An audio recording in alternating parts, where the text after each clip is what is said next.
ഇന്നലെ എൻ്റെ ഒരു സുഹൃത്താണ് ഇത്തരത്തിൽ സൗത്ത് പോലീസ് സ്റ്റേഷനിൽ എനിക്കെതിരെ FIR ഇട്ട് കേസെടുത്തു എന്നൊരു സുഹൃത്താണ് വിളിച്ചു പറഞ്ഞാണ് അറിഞ്ഞത്. അങ്ങനെ ഭീഷണിപ്പെടുത്തിയല്ല ഞങ്ങളെ പോസ്റ്റ് ഇട്ടത്. ഞങ്ങളെ വിവരാവകാശം ജില്ലാ കോൺഗ്രസ് കമ്മിറ്റിയുടെ general secretary advocate PT Ajmal south സ്റ്റേഷനിൽ വിവരാവകാശം കൊടുത്ത് കഴിഞ്ഞ ദിവസം BJP ഓഫീസിലേക്ക് യൂത്ത് കോൺഗ്രസ് ജില്ലാ കമ്മിറ്റി മാർച്ചിൽ ഒരു പ്രകോപനവും കൂടാതെ യൂത്ത് കോൺഗ്രസിൻ്റെ സഹപ്രവർത്തകരെ മർദ്ദിക്കാൻ വളരെ നേതൃത്വം കൊടുത്ത പോലീസുകാരുണ്ട്. അവരെ ഞങ്ങൾ വീഡിയോ നോക്കി പരിശോധിച്ച് കണ്ടെത്തി അവരുടെ ഡീറ്റെയിൽസ് ആവശ്യപ്പെട്ടുകൊണ്ട് ഞങ്ങൾ വിവരാവകാശമാണ് കൊടുത്തത്.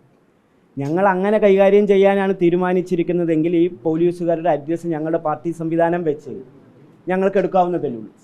ഞങ്ങൾ നിയമപരമായി ഇവരെ നേരിടാൻ തീരുമാനിച്ചിട്ടുണ്ട്.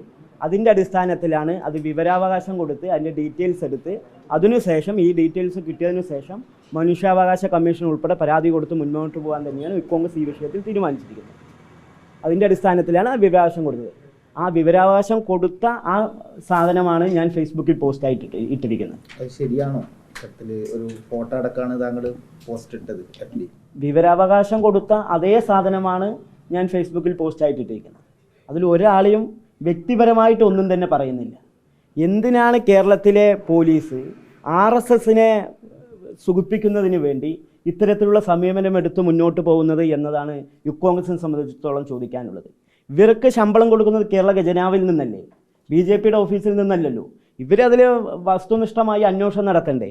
ഇവിടെ ഞാൻ ജില്ലാ കോൺഗ്രസ് കമ്മിറ്റിയുടെ പ്രസിഡൻ്റായ ഞാൻ പാലക്കാട് SP പരാതി കൊടുത്ത് 5 ദിവസം കഴിഞ്ഞിട്ടും അതിൽ കേസെടുത്തിട്ടില്ല. 6ാമത്തെ ദിവസമാണ് രാഹുൽ മാങ്കൂട്ടത്തിനെതിരെ BJP നടത്തിയ കൊലവിളി പ്രസംഗത്തിൽ കേസെടുത്തത്.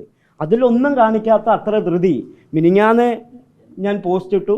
ഇന്നലെ എനിക്കെതിരെ FIR ഇട്ട് കേസ് ചാർജ് ചെയ്തു.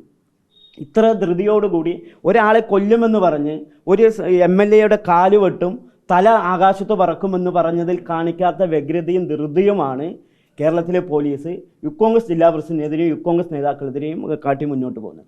ഇതുകൊണ്ട് ഞങ്ങൾക്ക് വളരെ വ്യക്തമായി പറയാനുണ്ട്, കേരളത്തിലെ ആഭ്യന്തര വകുപ്പ് പണ്ട് ശബരിമലയിൽ വത്സൻ തില്ലങ്കേരി വാക്കി ടോക്കിയൊക്കെ എടുത്ത് പോലീസിനെ നിയന്ത്രിച്ചതുപോലെ ഇപ്പോഴും വത്സൻ തില്ലങ്കേരിയാണോ കേരളത്തിലെ ആഭ്യന്തരം കൈകാര്യം ചെയ്യുന്നത് എന്ന് യൂത്ത് കോൺഗ്രസിന് സംശയമുണ്ട്.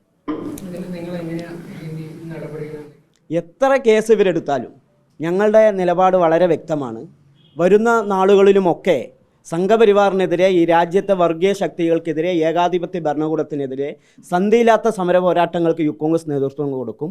അതിൽ എന്ത് കോംപ്രമൈസിനും ഞങ്ങളില്ല.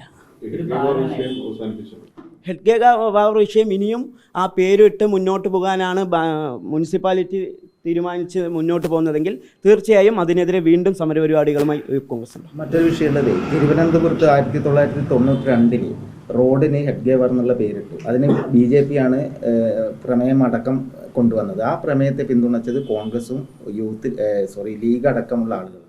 അത് അവിടുത്തെ അന്നത്തെ കോർപ്പറേഷൻ നഗരസഭയിലൊക്കെ ചർച്ച ചെയ്തിട്ടായിരിക്കും അത് തീരുമാനിച്ചിട്ടുണ്ടാവുക. ഒരു ഉദ്ഘാടനം വെക്കുന്നതിൻ്റെ തലേന്ന് ആരും അറിയാതെ ഫലകം ഉണ്ടാക്കി കൊണ്ടുവന്നിട്ടായിരിക്കില്ല തിരുവനന്തപുരത്ത് ആ റോഡിന് പേരിട്ടത്. പാലക്കാട് മുനിസിപ്പാലിറ്റിയിലെ കൗൺസിലിൽ ചർച്ച ചെയ്തവർ അംഗീകരിക്കട്ടെ, എന്നിട്ടല്ലേ അതിന് പേരിടേണ്ടത്. അതൊരു ഇരട്ടത്താപ്പല്ലേ? പേരും പ്രശ്നമാണ്, അതിൻ്റെ നടപടിയും പ്രശ്നമാണ്. അല്ല, അവിടെ അനുകൂലിച്ചു, ഇവിടെ പ്രതികൂലിക്കുകയാണ്. അല്ല, ഞങ്ങളുടെ നയം വളരെ വ്യക്തമാണ്.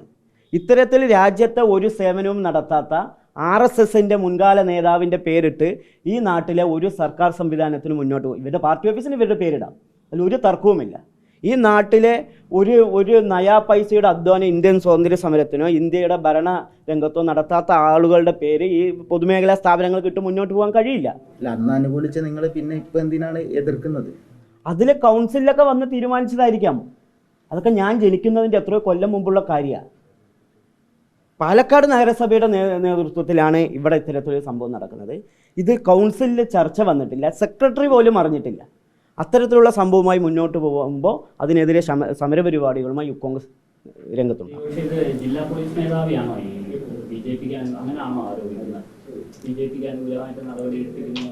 ജില്ലാ പോലീസ് മേധാവിയും ഇതിനു അറിയാതെ കൂട്ടുനിൽക്കുന്നുണ്ട് എന്നാണ് ഞങ്ങൾ കരുതുന്നത്. പ്രത്യേകിച്ച് പറയുന്നു, പാലക്കാട്ടെ സൗത്ത് പോലീസ് സ്റ്റേഷനിലെയും നോർത്ത് പോലീസ് സ്റ്റേഷനിലെ പോലീസുകാർ ഇവരുടെ പാലക്കാട് മുനിസിപ്പാലിറ്റി BJP ഭരിക്കുകയാണ് എന്നതുകൊണ്ടാണോ എന്ന് ഞങ്ങൾക്ക് സംശയിക്കുന്നു. ഞങ്ങൾ വളരെ വ്യക്തമായി പറയുന്നു, പാലക്കാട് മുനിസിപ്പാലിറ്റി മാത്രമാണ് BJP ഭരിക്കുന്നത്. കേരളത്തിലെ ആഭ്യന്തര വകുപ്പ് കൈകാര്യം ചെയ്യുന്നത് BJP അല്ല. അത് പിണറായി വിജയൻ്റെ ഗവൺമെൻറ്റാണ് എന്നാണ് ഞങ്ങളുടെ വിശ്വാസം. വീണ്ടും ആവർത്തിക്കുന്നു, കേരളത്തിൻ്റെ ആഭ്യന്തരമന്ത്രി വത്സൻ തില്ലങ്കേരിയാണോ എന്ന് സംശയിക്കുന്ന തരത്തിലാണ് പോലീസിൻ്റെ സമീപനം. അതായത് ഈ ആർഎസ്എസിന്റെ നേതാക്കൾ നൽകിയ നിർദ്ദേശപ്രകാരം പോലീസ് കേസെടുത്തു എന്നാണ് വിശ്വസിക്കുന്നത്. തീർച്ചയായും അങ്ങനെ തന്നെ ആവാനാണ് സാധ്യത. ഇപ്പോൾ DCC ഓഫീസിലേക്ക് മാർച്ച് നടത്തി. ആ മാർച്ചിൽ എടുത്തിരിക്കുന്ന കേസുകൾ വളരെ 250 രൂപ ഫൈനൊക്കെയുള്ള വകുപ്പുകൾ ഇട്ടിട്ടാണ് പോലീസ് കേസെടുത്തിരിക്കുന്നത്. യൂത്ത് കോൺഗ്രസ് ജില്ലാ കമ്മിറ്റി BJP ഓഫീസിലേക്ക് മാർച്ച് നടത്തി. അതിൽ 10,000 രൂപ വരെ പിഴ ചുമത്താൻ കഴിയുന്ന വകുപ്പിട്ടിട്ടാണ് കേസെടുത്തിരിക്കുന്നത്. ഇത് തന്നെ വളരെ വ്യക്തമാണല്ലോ. രണ്ടും ജില്ലാ കമ്മിറ്റി ഓഫീസിലേക്ക് നടത്തിയ മാർച്ചുകളാണ്.